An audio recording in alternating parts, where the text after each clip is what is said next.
மகளிர் நலப்பிரிவு லாப்ரோஸ்கோபி அறுவை சிகிச்சை 24 மணி நேர விபத்து சிகிச்சை பிரிவு டாக்டர் சிவகுமார் மருத்துவமனை சத்துவாச்சாரி வேலூர். வேலூர் புதிய பேருந்து நிலையத்தில் பயணிகளிடம் ரகளையில் ஈடுபட்ட போதை இளைஞரால் சலசலப்பு ஏற்பட்டது.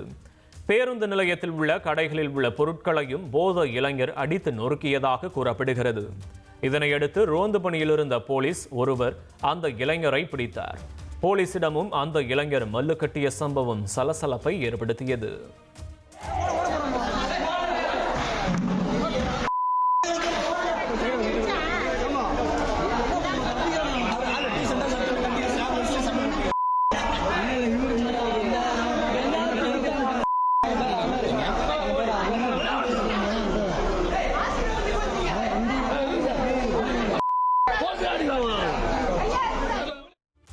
இருபத்தி 4 மணி நேர ஐசியு பொதுநல மருத்துவம் எலும்பு முறிவு சிகிச்சை ENT டாக்டர் சிவகுமார் மருத்துவமனை சத்துவாச்சாரி வேலூர்.